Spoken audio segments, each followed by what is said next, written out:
The Boston Marathon bombings provided a dramatic example of how surveillance video can help identify crime suspects. However, the case has again raised a debate, putting the question of public safety against the individual's right to privacy. Private security cameras from businesses, restaurants, banks, and hotels line Boylston Street where the bombings occurred. These cameras produced hours of evidence that allowed police to identify the two Cambridge brothers authorities say placed the bombs on April 15th. According to police officials, the most valuable tape came from the surveillance cameras belonging to Lord & Taylor department store. The cameras along Boylston Street are visible, so long as you know what to look for. We're very transparent on letting people know that we are filming and that it does go on. It's not a secret that we have cameras. Whenever something does occur, we quite often publicize those cases. The Director of Communications from the American Civil Liberties Union of Massachusetts, Chris Ott, says the ACLU doesn't oppose the use of surveillance cameras, but he has questions about privacy issues. Most people might be surprised to find that when they're walking down the street in another situation or anywhere in the city, that they could be on camera. They could not only be on camera, but that the recordings could be kept indefinitely.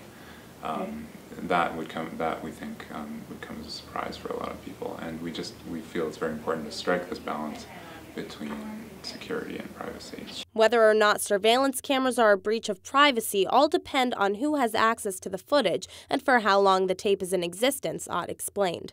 He also questions their usefulness in stopping crime. Having cameras in place didn't stop the London bombings. They didn't stop the attempted bombing in Times Square. They didn't stop the bombing here in Boston, unfortunately. And so what we don't want is for people to have this false sense of security that just because there are cameras we're going to somehow see things and prevent them before they happen.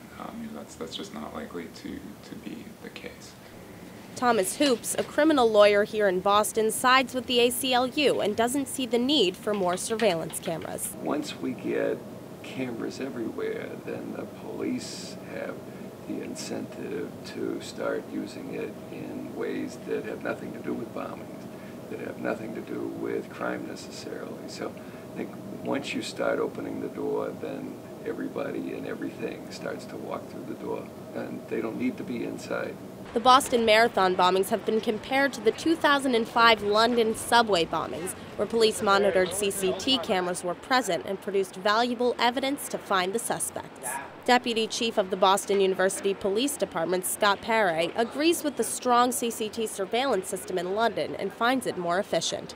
It certainly makes it a lot quicker, a lot more feasible to know where the cameras are located and to have one point of place where you can really sift through all the footage at once. Deputy Chief Paré also thinks the issue of privacy is not an issue when cameras monitor public streets. You're in a public area, and I don't see any expectation of privacy when you're doing something in public. I think surveillance cameras, just from the marathon bombing, you can see how beneficial they are to law enforcement.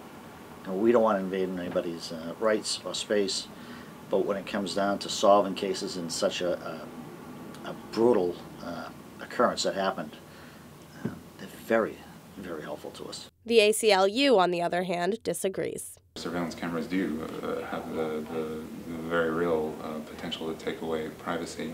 The debate to find a balance between security and privacy will continue. Though surveillance cameras have helped to find suspects and even solve crimes, Americans are still reluctant and concerned about their right to privacy. With the constant growth of technology, this is an issue we are sure to see more and more of. Reporting for the Boston University News Service, I'm Brooke Singman.